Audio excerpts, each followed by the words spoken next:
kembali lagi di Celengan Drama. Oke, di video kali ini Mimin kembali akan melanjutkan kisah cerita dari drama Korea yang berjudul Rocky Historian Go Hae-ryung. Dan sekarang kita sudah masuk di episode ke-13. Kalian pasti udah gak sabar kan? Yaudah deh, cus langsung aja kita melebur ke alurnya. Pagi itu terlihat Hae-ryung tidak seperti biasanya. Ia terlihat dandan dan ingin tampil cantik. Tentu saja Seolgum atau pelayan wanitanya merasa keheranan dengan sikap Hae-ryung pagi itu. Bahkan ia menanyakan gincu yang baru dibelinya. Seolgum hanya dapat memperhatikan dan bertanya-tanya dengan keadaan pagi itu. Sedangkan di istana Nokseodang, hal yang serupa terjadi dengan Pangeran Yirim. Setelah bangun tidur, ia nampak senyum-senyum sendiri dan membuat Kasim Sambo dan kedua pelayannya merasa kebingungan. Bahkan ketika pangeran akan mencuci mukanya di air itu, terlihat wajah Hae-ryung dan tiba-tiba saja wajah Kasim Sambo dan kedua pelayan itu berubah menjadi wajah Hae-ryung. Tentu hal itu membuat pangeran ketakutan dan pergi keluar. Sementara itu di kantor sejarawan, terlihat Hae-ryung akan berangkat menuju ke istana Nokseodang. Tibanya di sana, ia melihat Pangeran Yirim sedang berada di luar ruangan. Saat itu Hae-ryung nampak menggoda pangeran yang sedang meditasi. Tak lama, pangeran membuka mata dan menanyakan kehadiran Hae-ryung. Rupanya, mulai hari itu Hae-ryung datang lebih pagi. Hae-ryung menanyakan kegiatan hari itu kepada pangeran. Namun saat itu ia ingin bermeditasi untuk mengolah pikiran, mengatur tenaga dalam dan menahan godaan. Tetapi belum selesai ia berbicara, pikiran dan hatinya mulai goyah karena melihat paras cantik Hae-ryung yang sedang berada di depannya. Pangeran pun menjadi salting. Kemudian Hae-ryung memutuskan untuk menemani meditasi di luar. Namun saat itu sikap pangeran begitu aneh. Ia justru meninggalkan Hae-ryung sendirian. Dan Hae-ryung yang mengerti akan hal itu kemudian mengejarnya dengan mengatakan untuk terbiasa dengan hal ini, sambil menarik dan mencium pangeran. Mendengar itu, pangeran sangat senang dan meminta Hae-ryung untuk membiasakan. Sementara itu, seorang nelayan sedang mencari ikan di sungai Amrok. Dan tiba-tiba ia melihat orang barat atau orang asing yang datang hendak menyandarkan perahu itu. Dan di sisi lain terlihat Mohwa dan kedua pengawalnya sedang menunggu orang asing tersebut. Mereka menunggu hingga pagi, namun tidak terlihat tanda-tanda ia akan datang. Ternyata orang barat itu ditangkap petugas penyidik setelah sebelumnya mendapat laporan dari nelayan itu. Berita itu segera sampai kepada Pangeran Jin. Ia kemudian memerintahkan kepada para petugas penyidik untuk membawa tahanan itu menghadapnya. Kabar itu segera terdengar di seluruh istana dan banyak yang penasaran ingin melihat tahanan asing tersebut, tak terkecuali Hae-ryung. Setibanya tahanan itu di hadapan pangeran, ia segera diinterogasi oleh Pangeran Jin. Dan nampak beberapa penerjemah mengulang pertanyaan pangeran dalam beberapa bahasa. Namun tahanan itu hanya diam tanpa mengatakan apapun. Saat salah satu dari penerjemah menggunakan bahasa Belanda, tahanan asing itu sepertinya mengerti maksudnya. Karena merasa tidak menemukan titik terang, Pangeran Jin kembali memerintahkan kepada pengawal untuk kembali membawa ke kantor penyidik dan mencarikan penerjemah untuknya. Sebenarnya Pangeran Jin ingin mengetahui maksud dan tujuan tahanan tersebut memasuki wilayah Joseon. Ketika tahanan itu hendak dibawa oleh pengawal, tahanan itu berteriak dengan menyebut bahwa dirinya adalah seseorang berkebangsaan Perancis. Hae-ryung sedikit mengerti maksud dari teriakan tahanan itu. Dan saat di jalan, tahanan tersebut memiliki niat untuk kabur dari para penjaga dengan beralasan jika perutnya sakit. Ketika para petugas itu lengah, ia mulai mengambil senjata dan melawan para penjaga tersebut agar dia dapat kabur dari kawalan petugas. Karena petugas merasa kewalahan menghadapinya, sebagian petugas itu mulai menggunakan senapan yang tentu saja suara dari senapan itu dapat terdengar di sekitar wilayah istana. Tetapi akhirnya tahanan itu dapat meloloskan diri. Kemudian, semua para penjaga tersebut langsung menggeledah berbagai sudut ruangan dan wilayah di sekitar istana. Kejadian itu menimbulkan ketakutan di kantor sejarawan. Ahran dan Yunim sempat menolak untuk menjalankan tugas karena merasa takut jika bertemu dengan tahanan itu. Istana Nokseodang tak luput dari penggeledahan yang dilakukan petugas. Tapi Kasim Sambo merasa kurang menyukai dengan keputusan itu dan terus memarahi para petugas yang sedang menggeledah itu. Setelah selesai melakukan pemeriksaan, para petugas itu pun pergi meninggalkan istana Noxeodang. Dan tak lama saat Qasim Sambo akan memasuki ruangan pangeran, ia dikejutkan dengan kehadiran tahanan itu yang berdiri tepat di hadapannya. Sontak, hal itu membuat Qasim Sambo terkejut dan segera berteriak meminta bantuan. Namun seketika itu, mulut Qasim Sambo langsung dibungkam oleh tahanan itu, sehingga terjadi perkelahian di antara mereka berdua. Kedua pelayannya pun juga membantunya, dan saat itu sang pangeran juga melihatnya. Tetapi sang pangeran malah terlihat kebingungan karena sang pangeran tidak tahu harus berbuat apa. Lalu sang pangeran pun langsung berlari mengambil sebuah tempat air untuk memukul tahanan yang kabur tersebut hingga membuatnya pingsan. Setelah itu, kedua pelayan mengikatnya dan mengurungnya di ruangan pangeran. Kejadian itu sempat dilihat oleh Hyeryung. Lalu Hyeryung mengusulkan untuk mencari tahu yang sebenarnya mengenai kedatangan orang barat tersebut. Ia juga mengatakan bahwa tahanan itu berasal dari Perancis. Tentu saja hal itu ditentang oleh Qasim Sambo yang ingin segera mengirimkan tahanan itu ke kantor penyidik. Namun usulan dari Hyeryung itu didukung oleh Pangeran Jirim dan memutuskan untuk menginterogasi tahanan itu. Saat mereka akan memasuki ruangan pangeran, ternyata tahanan itu dapat meloloskan diri dan keluar dengan menjebol jendela ruangan. Para pengawal dan petugas penyidik masih patroli dan memeriksa setiap sudut istana. Tak lama, nampak tahanan itu sedang sembunyi dan tanpa sengaja, petugas Seong melihat tahanan tersebut. Seketika, tahanan itu membungkam mulutnya dan terlihat petugas Seong memperlihatkan rosario salibnya, yang kemudian tahanan itu melepaskan petugas Seong. Setelah itu, petugas Seong melanjutkan aktivitasnya dan bertemu dengan petugas Min yang memintanya segera pergi ke istana raja. Saat itu, petugas Min merasa ada sesuatu yang disembunyikan oleh petugas Seong. Namun, itu hanya sebatas dugaan saja dan belum dapat dibuktikan.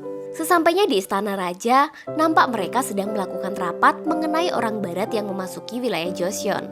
Terlihat sang raja menegur Pangeran Jin yang melakukan tindakan kurang pantas karena menginterogasi di wilayah istana. Beberapa konselor mulai mengutarakan pendapatnya mengenai orang barat itu yang selanjutnya disebut sebagai penyusup. Terlebih saat salah seorang konselor yang mengingatkan kejadian di mana orang Katolik yang bekerja sama dengan penyusup dari barat. Tentu saja jika orang Katolik berada di istana, maka dengan sangat mudah untuk membantu menyembunyikan penyusup tersebut.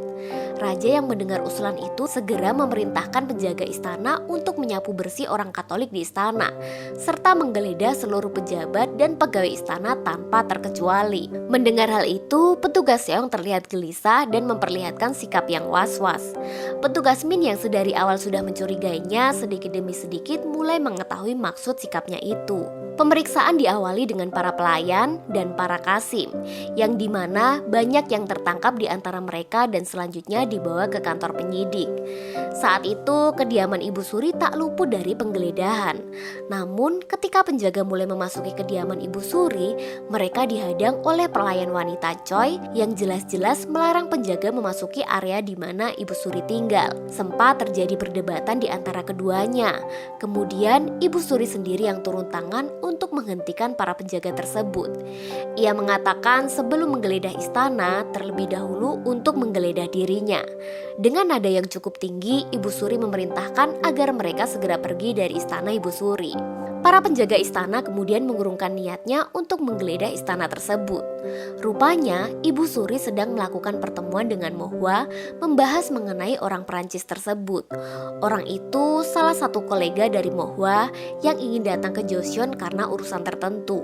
Ibu Suri mengingatkan agar orang itu tidak tertangkap oleh konselor Mi dalam keadaan hidup ataupun mati. Penggeledahan telah sampai di kantor sejarawan. Satu persatu petugas sejarawan itu diperiksa dari mulai juru tulis hingga petugas senior, tanpa terkecuali. Petugas Seong memperlihatkan sikap yang mencurigakan. Hal itu dapat dibaca oleh petugas Min. Saat akan tiba ia diperiksa, tiba-tiba petugas Min merebut paksa rosario di tangan petugas Seong dan bertukar posisi dengannya. Ketika para pengawal ingin memeriksa petugas Min, terlihat petugas Min tanpa bergerak sedikit pun dan memperlihatkan sikap penolakan dengan tegas. Dan pengawal senior meminta untuk melewatinya. Tentu saja hal itu membuat para petugas sejarawan yang lain merasa bertanya-tanya, sedangkan petugas Seong aman dari pemeriksaan. Selanjutnya, para petugas ingin memeriksa ruang perpustakaan, yang tanpa sengaja petugas Seong melarang hal tersebut dengan alasan banyak catatan administrasi di ruangan itu. Namun, para penjaga bersikeras untuk tetap memeriksa ruangan tersebut. Penolakan dari petugas Seong itu bukan tanpa alasan. Rupanya, ia membantu penyusup itu untuk bersembunyi di ruang perpustakaan. Para pengawal mulai memeriksa ruangan itu dengan seksama. Rupanya, petugas senior yang terlihat menyusul dan meminta mereka untuk mengakhiri pemeriksaan tersebut. Ternyata memang benar, penyusup itu disembunyikan oleh petugas Seong di dalam ruangan perpustakaan. Petugas yang merasa ada sesuatu di ruangan itu, namun ia tidak begitu menggubrisnya. Setelah titah raja dilaksanakan, Pangeran Jin menanyakan laporan kepada pejabat sekretariat tentang jumlah orang yang ditangkap di wilayah istana. Pejabat itu mengatakan sekitar 75 orang bersama keluarga mereka. Saat itu, petugas Jin merasa bersalah dengan keadaan yang sedang terjadi. Pejabat itu meminta pangeran untuk tidak terlalu memikirkan. Namun, Pangeran Jin nampaknya tambah tertekan setelah mengetahui bahwa hukuman mereka ditentukan oleh titah raja. Sedangkan di kantor sejarawan, petugas Min menemui petugas Song setelah pemeriksaan selesai. Petugas Min bermaksud menanyakan perihal kepercayaan kepada petugas Seong. Ia mengatakan jika dirinya seorang Katolik sudah sejak lama, karena ia merasa di kepercayaannya itu semua orang dianggap sama dan saling menghargai. Saat itu, petugas Min hanya ingin melindungi petugas Seong dari hukuman. Namun, petugas Seong justru mengatakan jika ia rela dihukum demi kepercayaannya itu. Kita kembali ke istana Nokseodang. Setelah itu, penyusup itu disediakan makanan oleh para pelayan. Selagi ia makan, pangeran mengajukan beberapa pertanyaan mengenai nama dan tujuan datang ke Joseon. Saat itu penyusup mengatakan jika dirinya bernama Jean Baptiste Barthélemy. Tentu saja nama itu susah dan sangat asing di telinga mereka. Jean kemudian menjelaskan bahwa alasannya datang adalah berdagang buku dan uangnya dibawa oleh orang bernama Kim yang tinggal di Hanyang. Kasim Sambo segera mengetahui Kim yang dimaksud. Kasim juga memberikan ciri-ciri Tuan Kim yang mempunyai persewaan dan jual beli buku tersebut. Sedangkan Jean mengiyakan perkataan dari Kasim Sambo itu. Tak lama, Haeryung meminta kepada pangeran untuk berbicara di luar sebentar. Haeryung merasa curiga dengan Jean karena kebanyakan pedagang dari daerah King lebih lancar berbahasa Mandarin. Namun, Jean justru lebih paham bahasa Korea. Haeryung merasa jika ada maksud lain dengan kedatangan Jean ke Joseon. Tetapi belum sempat terjawab, Jean datang dan menyela pembicaraan mereka dan malah buang air kecil di sebelah pangeran, yang membuat panik pangeran dan segera menutupi pandangan Haeryung yang ada di depannya. Sedangkan di sisi lain, konselor Min mengadakan pertemuan dengan beberapa konselor lain dan membahas mengenai penyusup itu. Mereka sempat mengolok-olok ketidakbecusan raja dan pangeran menghadapi seorang penyusup. Konselor Min juga beranggapan jika selama ini ada orang yang melindungi penyusup itu, dan orang itu tidak terjamah oleh pengawal istana. Pejabat Seong mengatakan mungkinkah jika itu adalah ulah Ibu Suri, dan beberapa pejabat itu pun mulai membenarkan anggapan dari konselor Min. Di tempat yang berbeda, Haeryung terlihat segera pulang ke kantor sejarawan untuk merapikan catatan harian itu. Namun setibanya di sana, ia bertemu dengan petugas Seong dan meminta catatannya untuk sekalian disalin dan diperiksa. Awalnya Haeryung tidak mengizinkan, namun petugas Seong mengatakan jika catatan ini besok juga akan diperiksa oleh petugas yang lain. Mendengar itu, sikap Haeryung berubah dan mengizinkan petugas Seong memeriksa catatan harian Haeryung. Ia juga berpesan untuk menjaga kerahasiaan isi catatan tersebut. Petugas Seong kemudian membaca isi di dalamnya yang ternyata penyusup itu berada di istana Nokseodang bersama dengan Pangeran Yirim.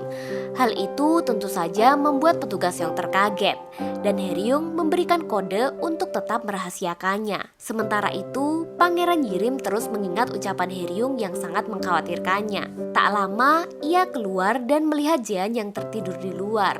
Tetapi pangeran tidak melihatnya.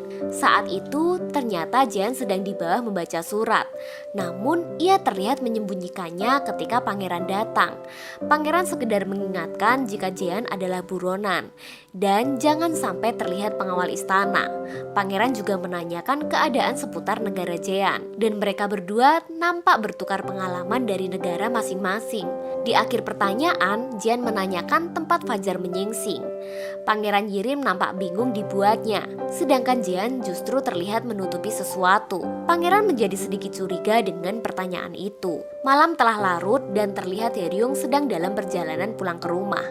Ia mendapati seseorang berada di depan pintu rumahnya. Dan saat ia akan pergi, Haeryung mencegahnya. Rupanya itu adalah tabib yang berada di Pyongan saat wabah menyerang. Haeryung mengajaknya masuk dan menjamu tabib itu. Tak lama, kakaknya Inspektur Go datang dan Haeryung segera memperkenalkannya kepada kakaknya itu. Saat kakaknya memasuki kamar Haeryung, ia nampak terkejut dengan kehadiran Mohwa di situ dan berpura-pura memperkenalkan diri. Inspektur Go meminta Haeryung mengambil minuman di ruangannya. Kemudian Mohwa menanyakan status Haeryung kepada Inspektur Go. Mohwa nampak terkejut setelah ia melihat kondisi kamar yang rupanya Haeryung juga menyukai sains. Seketika itu, Mohwa teringat seorang anak perempuan dari gurunya di Seorawon. Dan ternyata memang benar Haeryung merupakan anak dari gurunya yang juga pendiri Seorawon Pusat Belajar Sains. Inspektur Go meminta Mohwa merahasiakannya sampai saatnya tiba. Ketika Mohwa akan meninggalkan kamar, dia kembali berpapasan dengan Haeryung dan dia pun juga langsung menatapnya. Karena hal tersebut, dia menjadi teringat kembali dengan masa lalunya. Dan hal itu membuatnya merasa sedih ketika mengingatnya. Dan bagaimanakah cerita selanjutnya? Sampai bertemu di episode berikutnya. Kamsahamnida.